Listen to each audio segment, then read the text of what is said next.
Praise the Lord. सजीव वाहिनी का तरफ से मैं आप सबका वेलकम करती हूँ। आइए अपन प्रार्थना करें। हालेलुया। धन्यवाद धन्यवाद धन्यवाद यीशु। पवित्र पवित्र प्रभु परमेश्वरा, सजीव वाहिनी द्वारा आपका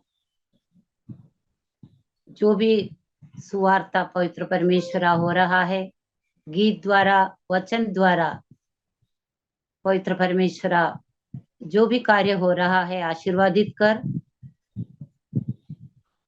आप सबके संगत हो। प्रभु यीशु का नाम से मांगते हैं, आमीन आमीन। आइए अपन परमेश्वर की स्तुति के लिए अपन गीत गाओ। स्तुति गीत गाते हम तेरे यहोवा, देते तुझे धन्यवाद।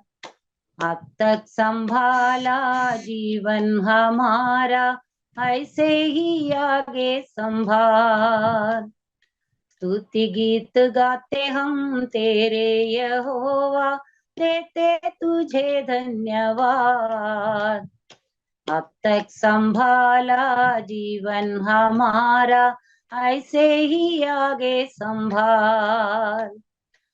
Hallelujah hallelujah hallelujah hallelujah hallelujah hallelujah hallelujah hallelujah. कृपा कर हम पे इतनी कृपा तू हरदम हमारे साथ चले। प्रेम के तेरे पंखों तले, छाया में हमारा जीवन पले। भूल न जाए हम अपनी राह, सुन ले तू मन की पुकार। अब तक संभाला जीवन हमारा, ऐसे ही आगे संभाल। स्तुति गीत गाते हम तेरे यहोवा, देते तुझे धन्यवाद। अब तक संभाला जीवन हमारा, ऐसे ही आगे संभाल। तू ही सर है हर जिंदगी की, रोशन करे तू हमारा जहां। मौसम कोई हो इस बगिया में, खुशियों के फूल खिलाए यहाँ। तू ही जीवन के बगिया का माली, तू ही महकती बहार। अब तक संभाला जीवन हमारा, ऐसे ही आगे संभाल। स्तुति गीत गाते हम तेरे यहोवा, देते तुझे धन्यवाद। अब तक संभाला जीवन हमारा, ऐसे ही आगे संभाल। Hallelujah hallelujah hallelujah hallelujah hallelujah hallelujah hallelujah hallelujah. चरणों में आए तेरे मसीहा, दे दे हमें चरणों में पनाह। करते हैं अर्पण सब कुछ अपना, तेरे बिना ये जीवन सुना। आजा तू बस जा दिल में हमारे, कर ले हमें स्वीकार। अब तक संभाला जीवन हमारा, ऐसे ही आगे संभाल। स्तुति गीत गाते हम तेरे यहोवा, देते तुझे धन्यवाद। अब तक संभाला जीवन हमारा, ऐसे ही आगे संभाल। ऐसे ही आगे संभाल, ऐसे ही आगे संभाल। हालेलुया। धन्यवाद देते परमेश्वर, स्तुति करते प्रभु। आइए अपन और एक गीत गा के आप परमेश्वर का स्तुति करेंगे। हाँ वो करे आराधना यीशु मसीह की आराधना, जो है मेरा खुदा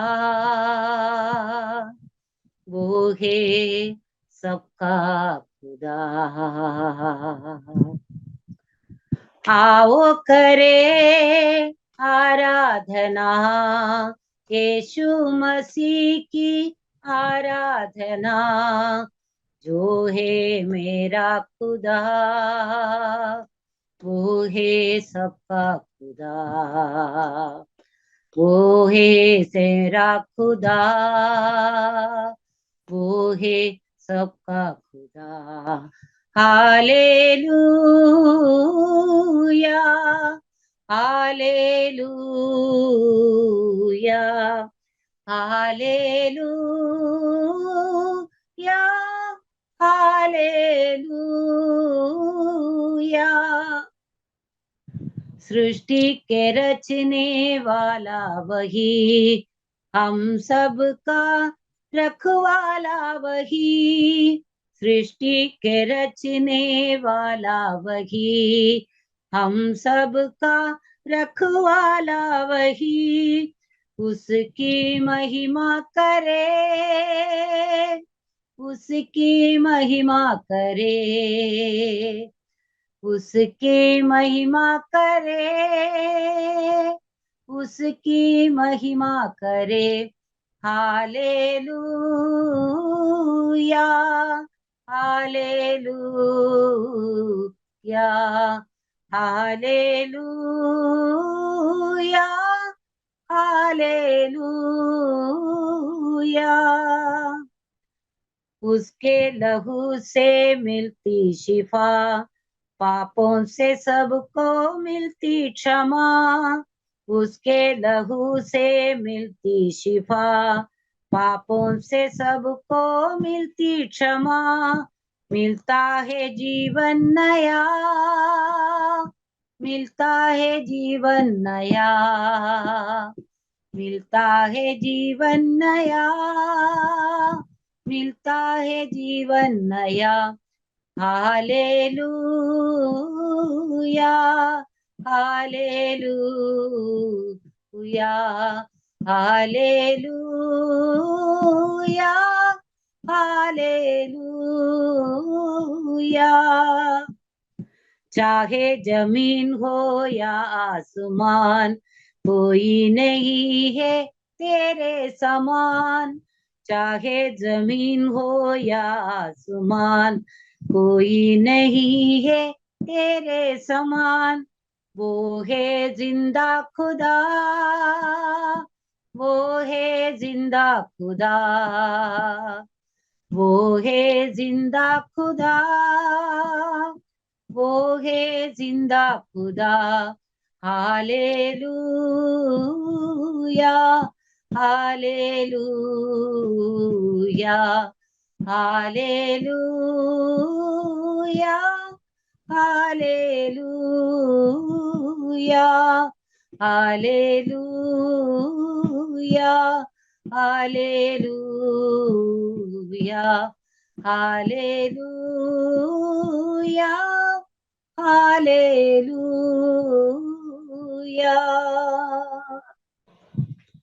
यस, धन्यवाद यीशु, स्तुति करते प्रभु परमेश्वरा। प्रभु सब कुछ आपके चरण में समर्पण करते प्रभु। आप जिंदा परमेश्वर है। हम ये स्तुति आराधना आपके चरण में समर्पण किया है प्रभु।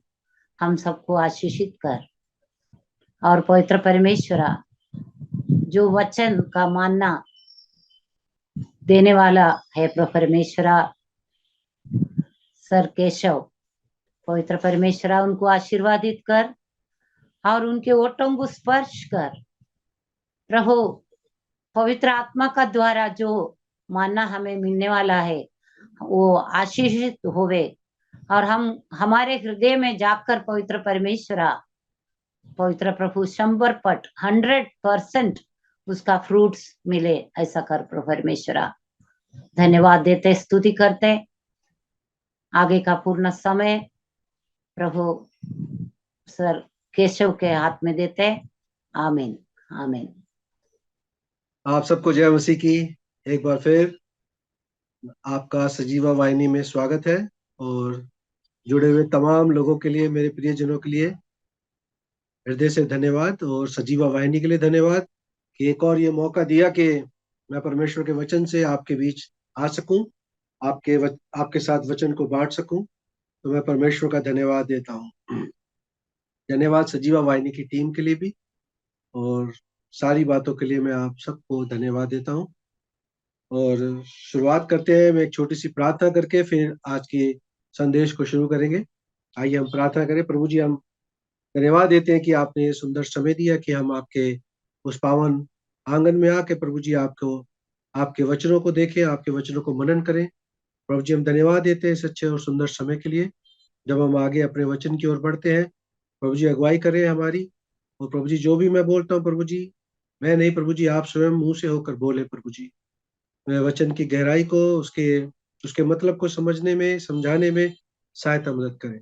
एक बार फिर धन्यवाद सजीवा वाहिनी के लिए और उनकी टीम के लिए, आपको हृदय से धन्यवाद देता हूँ। धन्यवाद के साथ प्रभु यीशु मसीह के नाम से मांगते हैं पिताजी, सुनकर इसको ग्रहण करिए। आमीन। हम धीरे धीरे साल के एंड में जा रहे हैं। अब आज now the half November is already done, so only अब सिर्फ दिसंबर का महीना और नवंबर के 15-20 दिन, 15-16 दिन बचे हैं।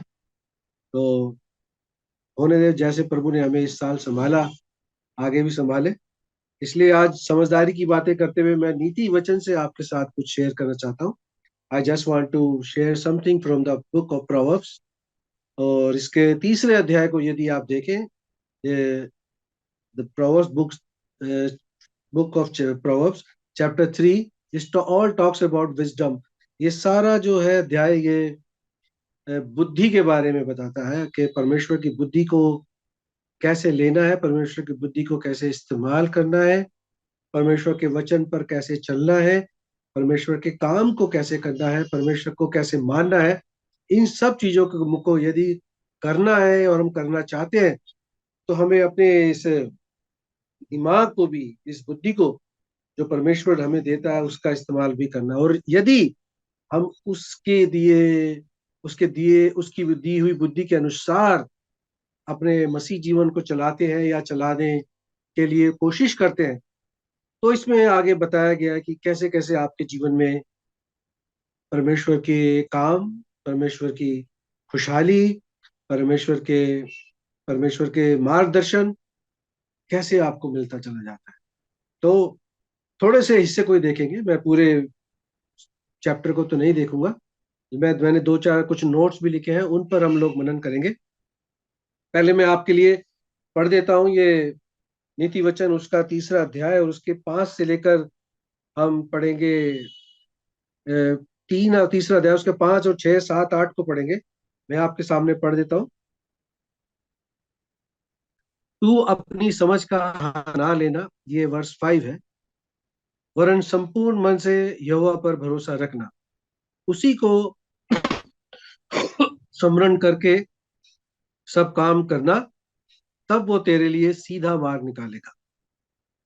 अपनी दृष्टि में बुद्धिमान ना होना, यहोवा का भय मानना और बुराई से अलग रहना। ऐसा करने से तेरा शरीर भला चंगा और तेरी हड्डियां पुष्ट रहेंगी।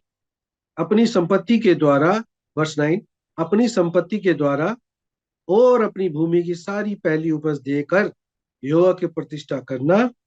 इस प्रकार 10वीं वर्ष, इस प्रकार तेरे खत्ते भरे और पूरे रहेंगे, और तेरे रसकुंडों से नया दाख मधु उबलता रहेगा। परमेश्वर यहाँ पर बहुत ही अच्छे और सरल तरीके से बताने की कोशिश कर रहा है कि जब वो परमेश्वर बुद्धि देता है, तो उसका कैसे इस्तेमाल करना है। ये वैसे जाना पहचाना है, ये अक्सर मसीह परिवारों में इसको जब हम परिवार के तौर पर इसको पढ़ते हैं, और हमारे भी घर में आजकल प्रोवर्ब्स की पुस्तक ही चल रही है नाइट की स्टडी में। तो जब मैंने अपने पारिवारिक तौर पर इसको पढ़ा तो इतना सरसरी तौर पर पढ़ा, ऊपरी तौर पर, थोड़ी गहराई में गए, लेकिन इतनी गहराई में नहीं गए कि परमेश्वर क्या कहने की कोशिश करता है अपने वचनों के द्वारा, क्या समझाने की कोशिश करता है। तो दो चार छोटे छोटे एक एक शब्द है इसके अंदर जिन पे हम आज फोकस करेंगे। There are few important words in that few verses, so we can just concentrate on that. तो इसमें पहला लिखा है कि भरोसा क्या है वो, अपनी अपने संपूर्ण मन से यहोवा पर भरोसा रखना। परमेश्वर पर यदि हम संपूर्ण मन से, मैंने कुछ नोट लिखा है, भरोसा रखते हैं, इतनी अगर इब्रानी भाषा में इसका मतलब देखें भरोसे का, संपूर्ण मन से यहोवा पर, इब्रानी भाषा में इसका अर्थ होता है अपने सारे शरीर का जो वजन किसी पर डाल देना, अपना सारा बोझ उस पर डाल देना। कहने का मतलब है कि परमेश्वर के ऊपर पूरी तरीके से डिपेंड होना। परमेश्वर कहता है आप अपनी अकल का सहारा ना लें। हम लोगों में सबसे बड़ी कमी यह है कि हम लोग मोस्ट ऑफ द टाइम अपने अनुसार जीवन चलते हैं, जो हमारे को समझ में आता है उसके अनुसार अपने जीवन को चलाते हैं, चाहे वो हमारे डेली वर्क्स हो, चाहे परिवार में, या आपके जीवन में कुछ समस्या आ गई हो। हम सबसे पहले अपने तरीके से उसको करने की सोचते हैं, मैं कैसे कर दूंगा इसको, या कोई और कैसे कर लेगा। नहीं, अगर आप मसीह हैं तो आपको सबसे पहले परमेश्वर के ओर ताकना है। बाइबल बड़ी साफ तौर पर बता रही है वचन, तू अपनी समझ का सहारा ना लेना, बल्कि संपूर्ण मन। इस पे ये कहीं नहीं लिखा कि आपको अपने आधे मन से, 80% मन से, 50% मन से, 60% नहीं, इस तरीके से भरोसा करना नहीं। लिखा है संपूर्ण मन से। संपूर्ण मन का मतलब है, यदि मान लीजिए आपका ये कोई वेट है, कोई भरोसा है, कोई आपकी समस्या है, तो आपको उसको ऐसे नहीं देखनी है, बल्कि इस पूरी समस्या को उठाकर परमेश्वर के ऊपर डाल देना है पूरी तरीके से। इस चीज से आप फ्री हो जाओ कि अब इसको परमेश्वर संभालेगा। तो अपने पूरे भार को, अपने पूरे बोझ को परमेश्वर के ऊपर डालना है, तभी वो परमेश्वर कहते हैं कि वो आपके अपने अपने संपूर्ण मन से यदि आप डालोगे, तो आगे वो क्या करेगा, क्या वो आपके जीवन में इस बात को करेगा कि जब आपने पूरी 100% प्रभु पर भरोसा किया है, 100% आपने उसकी समझ का सहारा लिया है, परमेश्वर अब आगे क्या करता है वो बताने की कोशिश यहाँ पर लिखने वाला बता रहा है। हम सब जानते हैं proverbs, most of the proverbs के जो चैप्टर हैं राजा सुलेमान के द्वारा लिखे हैं, और सुलेमान ने एक ही चीज परमेश्वर से मांगी थी, बुद्धि। बुद्धि मांगी थी। तो जब जो सुलेमान राजा इन सब चीजों को लिखता है, जो बुद्धि का आलिम फाजिल है, जिसको परमेश्वर ने अपार बुद्धि दी है, तो वो मजाक नहीं कर रहा है। वो एक अच्छी चीज हमारे मसीह जीवन के लिए बताने की कोशिश कर रहा है। ये अब हमारे ऊपर है कि हम आधे मन से या संपूर्ण मन से परमेश्वर का सहारा लेते हैं, संपूर्ण मन से यहोवा पर भरोसा रखते हैं। तो मेरे प्यारे भाइयों और बहनों और मेरे अजीजों, कि हमें जब भी परमेश्वर पर भरोसा करना है, 100% करना है। कभी भी शक के साथ परमेश्वर पर भरोसा नहीं करना है। यदि आप प्रार्थना करें तो 100% आपको ये मान के चलना है कि जो आपने प्रार्थना में मांगा है वो पूरा होगा, वो परमेश्वर ने सुन लिया है। ये है वो संपूर्ण मन से उस पर भरोसा रखना। फिर आगे वो कहता है, तो अपनी समझ का सहारा मत लेना, मत लेना अपनी समझ का सहारा। हम किसी का सहारा कब लेते हैं भाई? कब लेते हैं हम किसी का सहारा? मैं बताता हूँ। जैसे आ- आपको कोई तकलीफ है, आप चल नहीं पा रहे, आप किसका सहारा लेंगे? आप छड़ी का सहारा लेंगे। छड़ी का सहारा हम तब लेते हैं जब हम कमजोर होते हैं, अपने शरीर के शारीरिक तौर पर हम कमजोर हैं, तब हम उस चीज का सहारा लेते हैं, है ना? तो यदि आप कमजोर हैं, यदि आपके पास बुद्धि की कमी है, तो परमेश्वर का वचन ये भी बताता है, जिसको बुद्धि की कमी हो वो परमेश्वर से मांगे। याकूब की पुस्तक द बुक ऑफ जेम्स बताती है इस बात पे। जिस चीज में भी आप कमजोर हैं, चाहे आप शारीरिक रूप से कमजोर हैं, चाहे आप आत्मिक तौर पर कमजोर हैं, चाहे आप व्यवहारिक तौर पर कमजोर हैं, आप परमेश्वर का सहारा लीजिए। हर एक उस कमजोरी को, हर एक उस कमी को पूरा करने के लिए आप परमेश्वर का सहारा लीजिए। ये मसीह जीवन के लिए बहुत जरूरी है कि हम निर्भर रहे तो परमेश्वर पर रहे, हम सहारा ले तो परमेश्वर से ले, हम संपूर्ण मन से विश्वास करें तो परमेश्वर पर करें। ये it's very important for a believer. एक मसीह आदमी के लिए बहुत जरूरी है। परमेश्वर आधे अधूरी चीजों में बिल्कुल भी इंटरेस्टेड नहीं है। मैं बता दूं, आप आधे मन से विश्वास करने पर परमेश्वर आप पे बिल्कुल भी इंटरेस्टेड नहीं है। सॉरी, नहीं। परमेश्वर ने यदि आपको 100% दिया है, तो वो हमसे भी 100% ही एक्सपेक्ट करता है। क्योंकि परमेश्वर 50 या 60 या 80 90% या 99% का परमेश्वर नहीं है। वो हमारा परमेश्वर है तो 100% परमेश्वर, 100% प्रार्थनाओं को पूरा करने वाला परमेश्वर, 100% हमारी बात को सुनने वाला परमेश्वर है, 100% हमारी आराधना को स्वीकार करने वाला परमेश्वर है, 100% उस काम को पूरा करने वाला परमेश्वर है जो कैलवरी क्रूज पर उसने किया। उसे अधूरा काम नहीं छोड़ा, उसे 100% उस काम को पूरा किया जिस काम के लिए परमेश्वर ने उसको, यीशु मसीह को चुना। तो क्या मतलब है संपूर्ण मन से? मतलब है 100%, 100% परमेश्वर पर भरोसा रखना, सहारा लेना, 100% परमेश्वर का सहारा लेना। किसी भी चीज में आप कमजोर हैं, कैसे भी आप कमजोर हैं, दिमागी तौर पर, शारीरिक तौर पर, फाइनेंशियली तो आप कमजोर हैं। मैं ये नहीं कह रहा कि परमेश्वर फिक्स डिपॉजिट कर देगा या बैंक में कुछ पैसा डाल देगा, लेकिन परमेश्वर इंतजाम कर देगा। परमेश्वर इंतजाम कर देगा, क्योंकि वो हमारी सुधि लेता है, क्योंकि वो हमसे प्यार करता है, क्योंकि हम उसके चुने हुए हैं। इसलिए वो हमारे लिए सारा इंतजाम करेगा। लेकिन वो तभी करेगा जब हम संपूर्ण मन से उस पर भरोसा रखेंगे और अपनी समझ का सहारा ना लेकर 100% परमेश्वर पर विश्वास करेंगे। है ना कितनी खूबसूरत बात? परमेश्वर पर भरोसा रखना, परमेश्वर पर पूरी तरीके से विश्वास करना, उस पर आश्रित रहना, उस पर डिपेंड रहना। परमेश्वर चाहता है कि आप उस पर डिपेंड रहो, आप इधर उधर का सहारा मत लो, आप परमेश्वर से मांगो। फिर लिखता है वो आपने, तू अपनी समझ का सहारा मत लेना। अपनी समझ, अपनी नॉलेज, ये ये जो यहाँ पर लिखता है वो, तो ये किस चीज को दिखाता है? ये इस चीज को दिखाता है कि ये हमारी उस मानसिक स्थिति को दिखाता है जिसे हम किसी समस्या को देखते हैं जब, तो ये जो समझ है ये हमारी उस मानसिक स्थिति को दिखाता है कि हम अपनी सामने वाली समस्या को कैसे देख रहे हैं, कैसे उसको क्या कहते हैं, क्या किस नजरिए से उसको देखते हैं कि ये कैसी समस्या, छोटी है, बड़ी है, कठिन है, कैसी, ये हमारी उस मानसिक स्थिति को दिखाता है और उसको सुलझाने में हम निर्णय लेते हैं।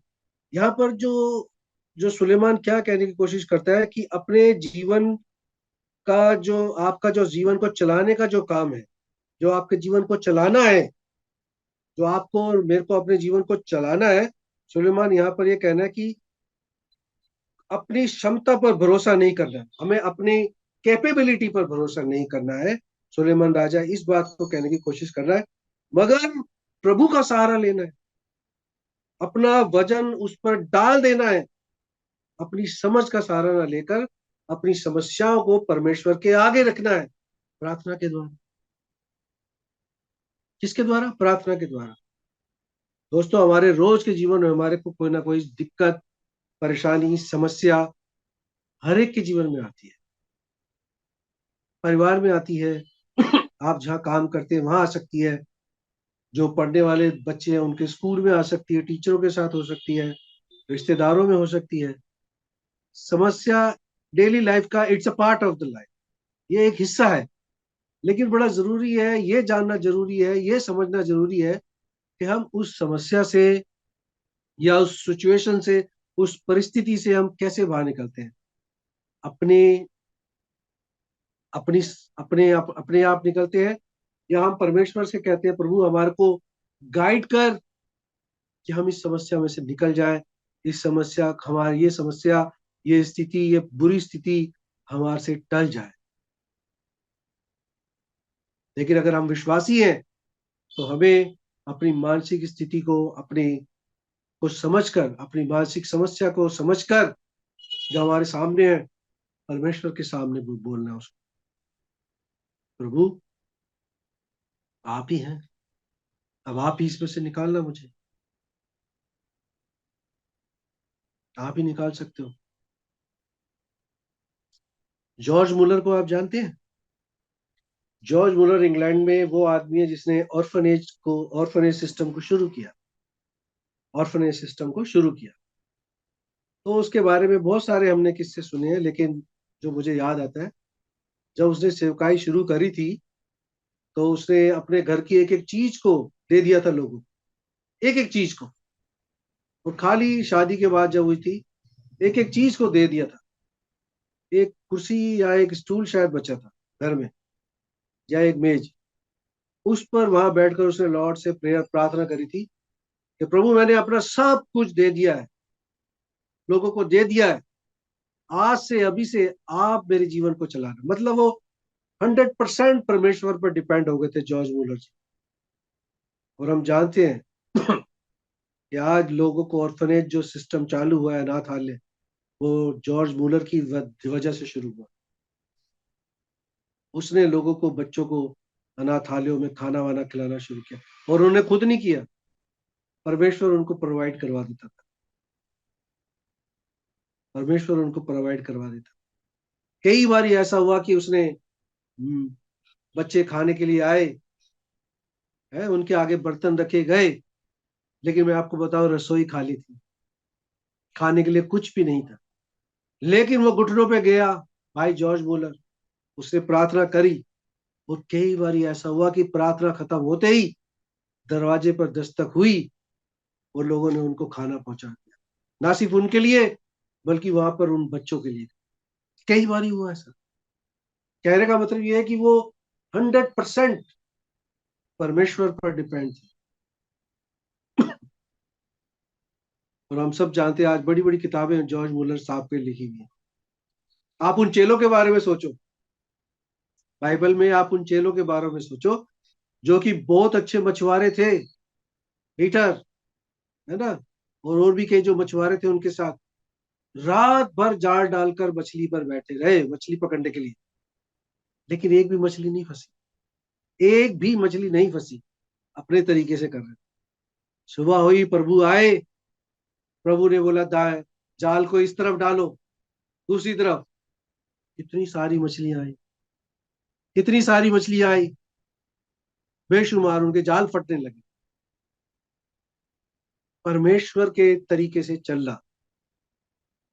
आपको लगता है कि वो अनाड़ी फिशरमैन थे? नहीं, लेकिन अपने तरीके से कर रहे। परमेश्वर ने आया, परमेश्वर आया, परमेश्वर ने बोला जाल को दाहिने ओर डालो, वो इतनी बेशुमार मछलियां आ गई। परमेश्वर के कहे अनुसार करना, परमेश्वर के कहे अनुसार चलना, परमेश्वर के कहे अनुसार व्यवहार करना, परमेश्वर आपको आगे बढ़ाता है इन सब चीजों को करने में।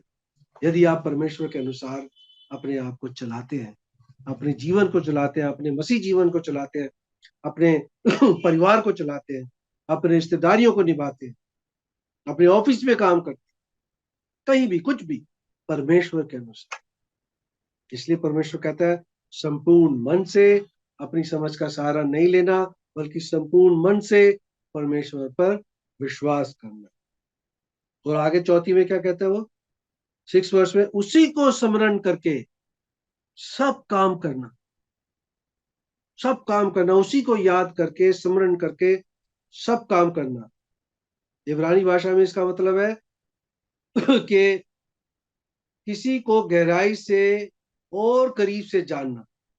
यहां पर यह वचन कहता है अपने सारे कामों में, अपने सारे कामों में परमेश्वर की धार परमेश्वर की जो घनिष्ठता है, परमेश्वर के साथ जो आपका मेल मिलाप है, और करीब से उसको जानना, उस मेल मिलाप की गहराई में जाना, परमेश्वर को पर्सनली तौर पर जानो, स्मरण करके परमेश्वर को जानो, लेकिन परमेश्वर को व्यक्तिगत तौर पर भी जानो, पर्सनल भी जानो, प्रभु को जानो। और जब हम इस तरीके से जानेंगे तो क्या होगा, पहले तो हमें परमेश्वर को स्मरण करके हर एक काम को करना है। हमने कोई नई चीज करी, मेरे को अभी भी याद है, कई लोग सुबह उठ के कई बार प्रार्थना भी नहीं कर पाते। नहीं, नया दिन परमेश्वर दिखाता है, प्रार्थना नहीं करते, बड़े बड़े काम अपने शुरू करते हैं, प्रार्थना परमेश्वर से बिल्कुल भूल जाते हैं। परमेश्वर, जिस परमेश्वर ने वहां तक बढ़ाया, वहां तक लाया, उसको याद करना भूल जाते हैं। 1 मिनट की प्रार्थना तक नहीं करते, परमेश्वर से आज्ञा नहीं मांगते हैं, भूल जाते हैं। क्यों क्यों? क्योंकि वो परमेश्वर को व्यक्तिगत तौर पर नहीं जानते, परमेश्वर के तौर पर जानते हैं, लेकिन पर्सनली परमेश्वर के साथ इन्वॉल्व नहीं हो, वचन को नहीं गहराई से पढ़ते हैं, परमेश्वर की कलीसिया में भी आधे अधूरे मन से जाते हैं, कलीसिया में आराधना में हिस्सा भी लेते हैं, आधे अधूरे मन से लेते हैं। फिर आप कैसे एक्सपेक्ट करते हो कि परमेश्वर आपके लिए ये सब करे? संपूर्ण मन तो आपने दिया नहीं, अपनी समझ से आप चल रहे हो, तो परमेश्वर कैसे आपके जीवन में काम करेगा? सुलेमान चेता रहा है, प्यार से बता रहा है, उसी को याद करके सारे कामों को करना। मेरे अजीजों, मेरे प्रियजनों, जीवन में जब भी कभी आप शुरुआत करो, आप घर से भी निकलो, प्रभु को धन्यवाद देकर प्रार्थना करके निकलो। घर पर आ जाओ, प्रभु को धन्यवाद दो। कोई चीज आपके घर में आती है जो आपकी उम्मीद से परे थी, आ गई, प्रभु को धन्यवाद, उसको आगे रखो। कहने का मतलब है परमेश्वर को आगे रखना। कई लोग नहीं करते, कई लोग क्या, बहुत सारे लोग नहीं करते, भूल जाते हैं कि परमेश्वर ने हमारे लिए इतना सब कुछ किया, भूल जाते हैं। कभी मौका मिलेगा मैं एक राजा के बारे में आपको बताऊंगा बाइबल में, जिसको परमेश्वर ने जान, उसकी उसके जीवन को बचाया, लेकिन जब परमेश्वर के बारे में बताने का समय आ गया, वो पाया, वो भूल गया। कभी मौका मिलेगा बाइबल के वचन से तो मैं उस राजा के विषय में भी आपको बताऊंगा। भूल जाते हैं लोग, है ना?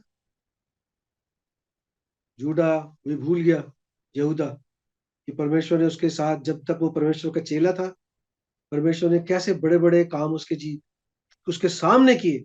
He was one of the witness. Betray कर गया, विद्रोह कर गया, परमेश्वर को पकड़वाने में उसका अहम रोल रहा। पीटर को तो लॉर्ड ने मुंह पे कह दिया था, तो 3 बार मेरा इनकार करेगा, किया। वही पीटर अब आगे चल के जब देखते हैं कितने उसने, उसको परमेश्वर ने बोला था कि तू मेरे सिरे का कोने का पत्थर बनेगा, मैं इस पर, इस चट्टान पर अपनी कलीसिया बनाऊं। मैं ये नहीं कह रहा कि पीटर भूल गया हो, लेकिन इनकार कर दिया।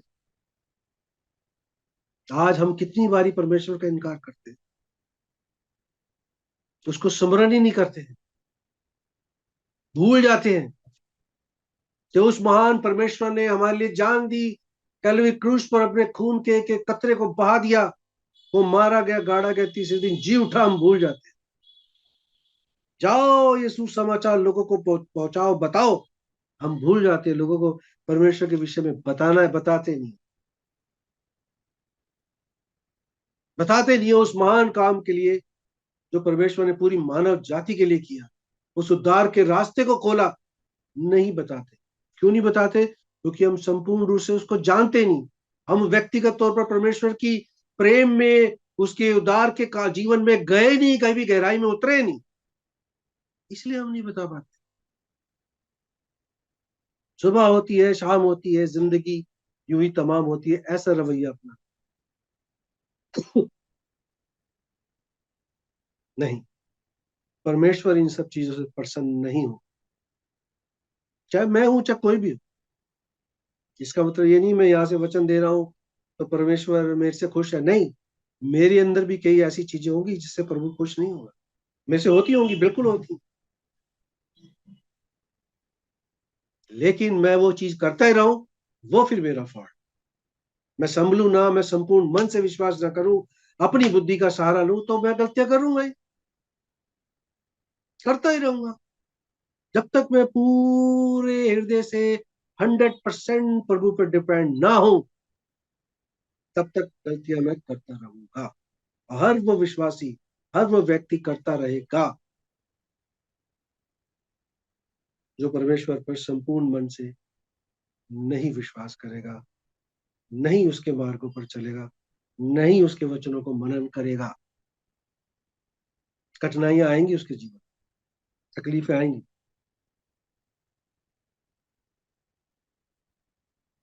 यदि, अब आगे क्या कहता है वो, आगे बढ़े। यदि हम ये सब करते हैं, अपनी समझ का सहारा नहीं लेते हैं, परमेश्वर की समझ के अनुसार चलते हैं, अपने संपूर्ण मन से यहोवा पर भरोसा रखते हैं, उसी को याद करके अपने सारे काम करते हैं, तो परमेश्वर हमारे लिए क्या करेगा? बड़ी खूबसूरत चीज है, आ रही है, बहुत ही प्यारी चीज आ रही है आगे की वर्ष में। यदि हम इसके, इन सब चीजों के अनुसार अपने जीवन को चलाते हैं, संपूर्ण मन से परमेश्वर में भरोसा करते हैं, और अपनी समझ का सहारा न लेकर परमेश्वर के समझ के अनुसार अपने जीवन को चलाते हैं, उसी को स्मरण करके अपने सारे कामों को करते हैं, तो परमेश्वर क्या करेगा?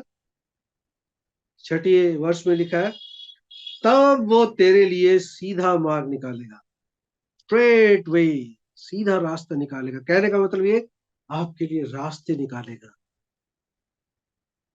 आपको क्या करना है, कहाँ जाना है, कैसे जीवन जीना है, कैसे वचन को पढ़ना है, कैसे आराधना को अटेंड करना है, कैसे प्रभु की स्तुति करनी है, कैसे परमेश्वर के विषय में बताना है, हर एक उस चीज के लिए जो परमेश्वर आपसे चाहता है, आपके लिए रास्ता निकालेगा। आपकी समस्याओं में से आपके लिए रास्ता निकाले, आपकी तकलीफ में से आपको निकाले। जिस तकलीफ के सागर को आपको पार करके जाना है, दुखों का सागर है, तकलीफों का सागर है, कठिनाइयों से भरा सागर है, प्रभु उस सागर में से रास्ता बना देगा और आपको निकल जाए।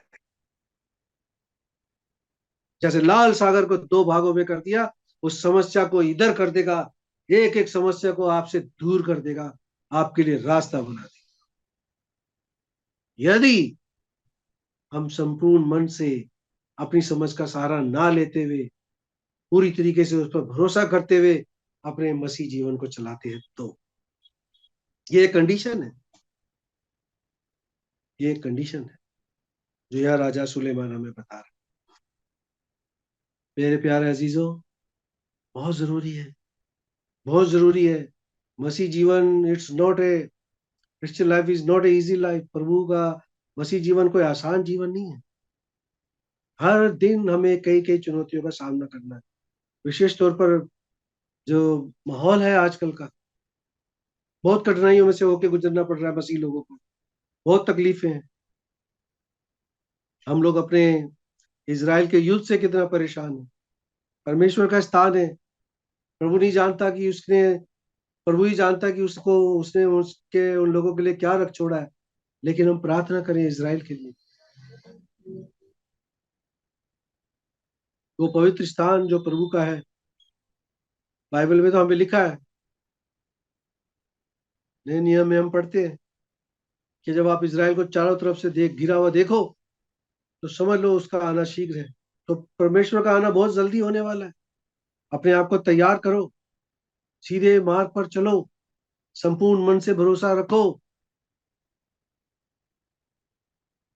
एक दूसरे के लिए प्रार्थना करते रहो, एक दूसरे के भले के लिए सोचो, मन मुटाव खत्म कर दो, कलीसिया में अच्छे ढंग से एक अच्छे विश्वासी के तौर पर साबित हों,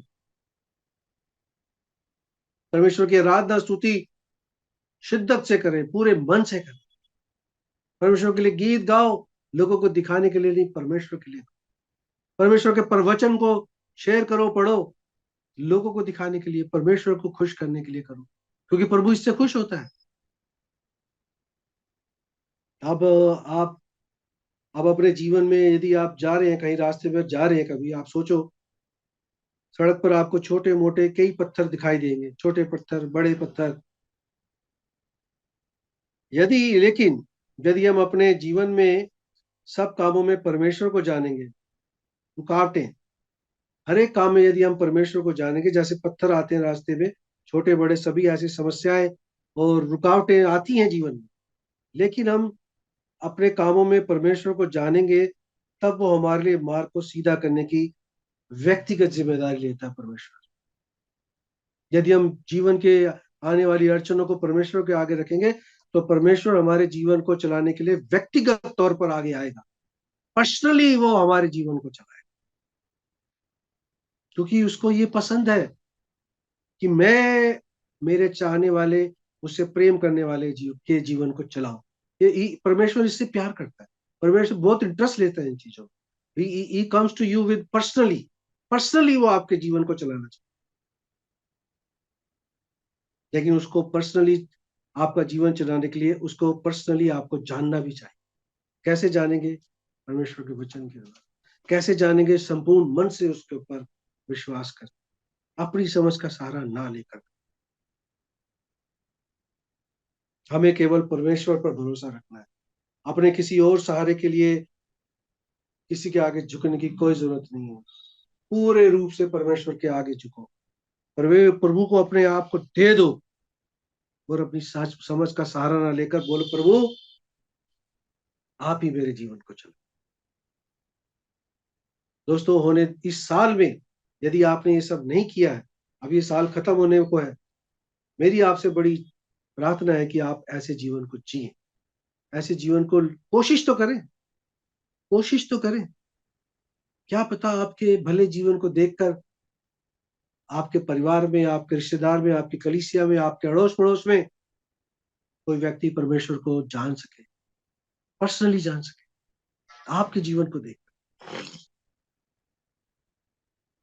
प्रभु आपकी सहायता मदद करे, और जब कभी भी हम ऐसा करें, तो परमेश्वर आगे बताता है कि कई चीजें इसमें आती है। मेरे को बहुत अच्छा लगता है नीति वचन, परमेश्वर सहायता मदद करता है। मैं एक दो चार वर्ष रोज पढ़ता हूँ।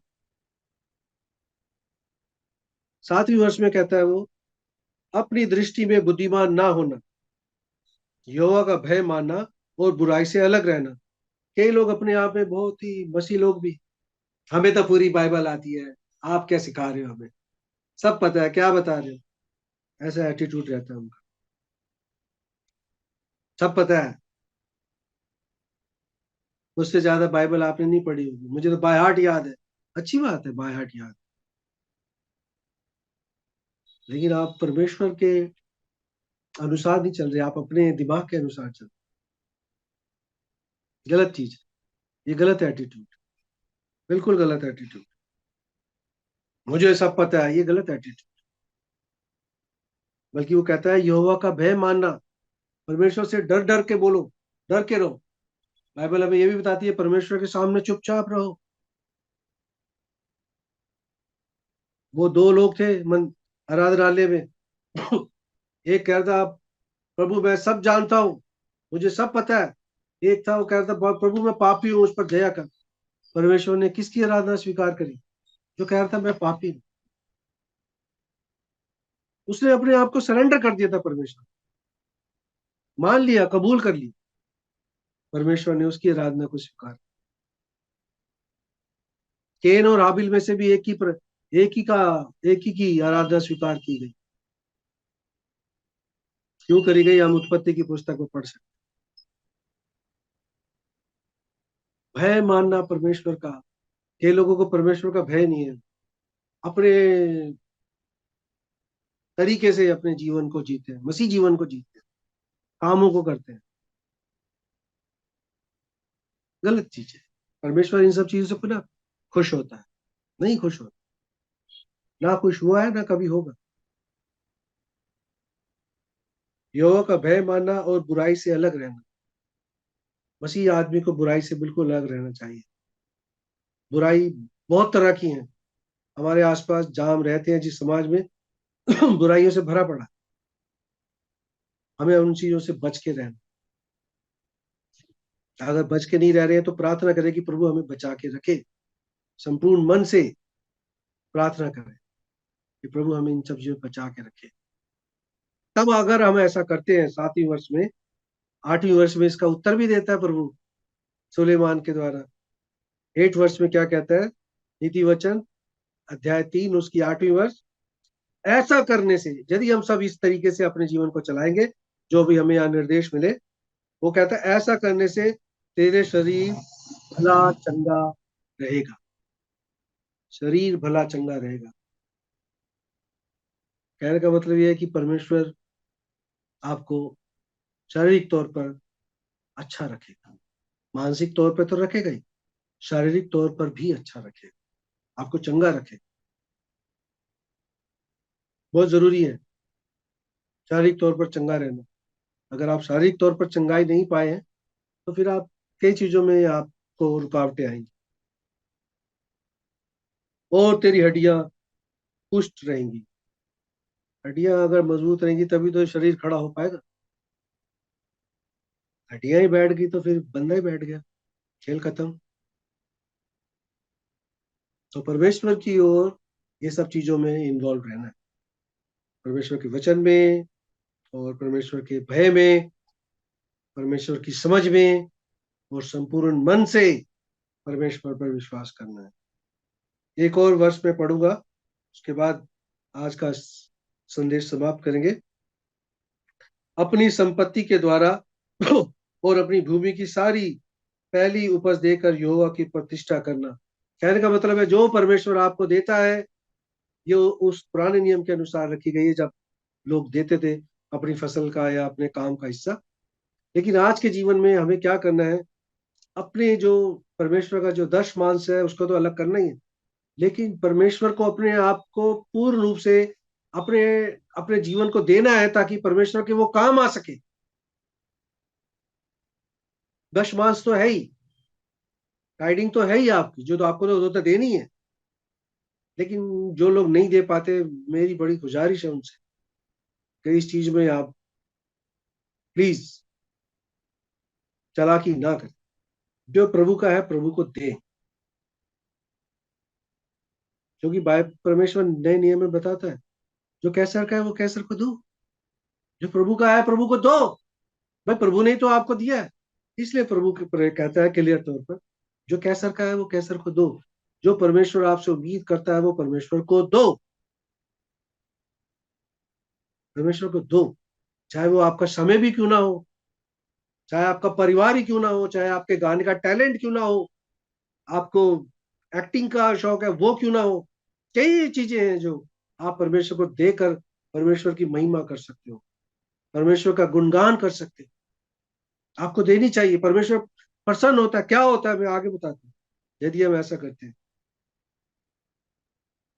10वीं वर्ष, इस प्रकार तेरे खत्ते भरे और पूरे रहेंगे, और तेरे रस कुंडों से सदा दाख मधु उमंडता रहेगा। आह, कहने का मतलब है प्रोस्पेरिटी आपके जीवन में रहेगी, खुशहाली आपके जीवन में रहेगी, किसी चीज की कमी घटी आपके जीवन में नहीं रहेगी। परमेश्वर के अनुसार यदि आप जीवन को चलाओगे, परमेश्वर के वचन के अनुसार यदि आप चलोगे, अपनी समझ का सहारा नहीं लोगे, संपूर्ण मन से परमेश्वर पर भरोसा रखोगे, भय के साथ अपने जीवन को चलाओगे, परमेश्वर के भय के साथ, परमेश्वर के भय में रहकर, ये सारी चीजें आपके जीवन में। धन्यवाद राजा सुलेमान के लिए, धन्यवाद जो इस वचन के लिए हर रोज हमें चेतावनी भी देते हैं, हमें गाइडेंस भी देते हैं, हमारी हिम्मत बंधाते हैं कि हाँ, परमेश्वर है हमारे साथ, हम परमेश्वर के जन हैं। एक है जो हमारी प्रार्थनाओं को सुनता है, एक है जो हमसे बहुत प्रेम करता है, एक है जो रोज सवेरे नए दिन को, नई रोशनी को हमारे जीवन में इसलिए लाता है कि आज के दिन हम उसके अनुसार चलें। जो उसने दिन दिया है, जो उसने जीवन दिया है, उसके अनुसार अपने आप को चलाएं, उसकी महिमा करें, उसके लोगों के साथ संगति करें, उसकी आराधना में उसको धन्यवाद की भेंटें चढ़ाएं, उसके गीत गाएं, संपूर्ण मन से, अपनी समझ का सहारा ना लेकर के, परमेश्वर के भय में रह करके अपने जीवन को चलाएं।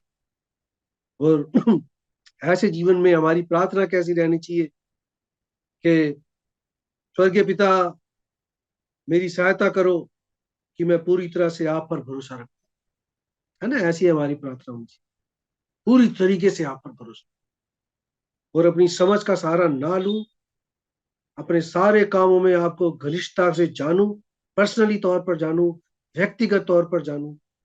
आप मेरे मार्ग को सीधा करते हो प्रभु जी, और गड्ढे, जो गड्ढों से भरा हुआ है, ऐसे मार्ग को आप सीधा कर देते हैं और मुझे सुरक्षित मेरे लक्ष्य की ओर, मेरे उस गोल की ओर लिए चलते हैं। वो मुझे पूरी उम्मीद है आप मुझे उस गोल तक पहुंचा दोगे। ऐसी प्रार्थना यीशु मसीह से करें रोज के जीवन में, रोज ये प्रार्थना। प्रभु आपको आशीष देगा, प्रभु आपके जीवन को चलाएगा, प्रभु आपसे खुश होगा, प्रभु आपको और भी कई सारी आशीषों से भर के रखें यदि इस सब के अनुसार आप अपने जीवन को चलाते हैं। धन्यवाद मुझसे जुड़ने के लिए, धन्यवाद सजीवा वाहिनी से जुड़ने के लिए। मैं तमाम टीम के लिए हृदय से सबको धन्यवाद देता हूँ और प्रार्थना के साथ इस वचन को, इस समय को समाप्त।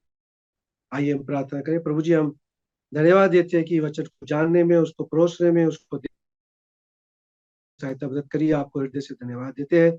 जुड़े हुए तमाम लोगों के लिए आपको हृदय से धन्यवाद देते हैं। आप जो बीमार हो उसे चंगा करना, किसी भी परिवार में कोई कमी घटी हो, अपने स्वर्गीय भंडार से उसको पूरा करना। सजीवा वाहिनी की टीम के लिए हृदय से आपको धन्यवाद देते हैं और धन्यवाद के साथ प्रभु यीशु मसीह के नाम से मांगते हैं इस प्रार्थना निवेदन विनती को। आप सुनकर इसको ग्रहण करिए। आमीन। सबको जय मसीह।